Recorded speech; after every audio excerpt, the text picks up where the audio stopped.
ஹரியானாவில் பசு கடத்தும் கும்பலைச் சேர்ந்தவர் என தவறுதலாக நினைத்து காரில் துரத்திச் சென்று 12ஆம் வகுப்பு மாணவர் சுட்டுக் கொல்லப்பட்ட சம்பவம் அதிர்ச்சியை ஏற்படுத்தியுள்ளது.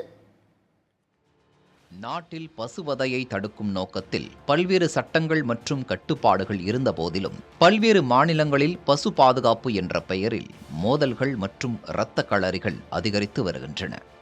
அந்த வகையில் ஹரியானாவில் அதிர்ச்சி தரும் சம்பவம் நடைபெற்றுள்ளது. ஃபரிதாபாத் மாவட்டத்தைச் சேர்ந்த 12ஆம் வகுப்பு படிக்கும் 19 வயதான மாணவன் ஆரியன் மிஸ்ரா தனது நண்பர்களுடன் கடந்த ஆகஸ்ட் 23ஆம் தேதி காரில் சென்றுள்ளார். அப்போது பசு கடத்துபவர்கள் காரில் நோட்டமிட்டபடி செல்வதாக நினைத்த ஒரு கும்பல் சட்டவிரோதமான துப்பாக்கி உள்ளிட்ட ஆயுதங்களுடன் வாகனத்தை விரட்டியுள்ளது.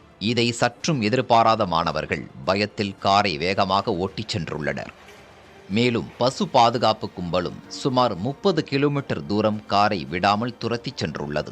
பல்வால் என்ற இடத்தில் உள்ள சுங்கச்சாவடியில் தடுப்புகளை உடைத்தபடி மாணவர் ஆரியன் மிஸ்ரா கார் சென்றுள்ளது.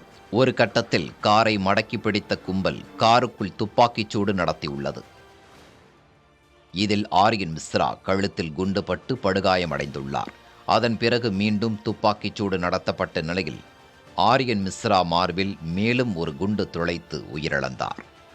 காரில் பசு எதுவும் கடத்தப்படவில்லை என்பதை அறிந்த பின்னரே தாங்கள் தவறான காரை துரத்தியுள்ளதாக அறிந்து பசு பாதுகாப்பு குண்டர்கள் அங்கிருந்து தப்பி ஓடியுள்ளனர். இது தொடர்பான வழக்கில் அனில் கௌஷிக், வருண், கிருஷ்ணா, ஆதேஷ், சௌரவ் ஆகிய 5 பேரை ஹரியானா காவல்துறையினர் கைது செய்துள்ளனர்.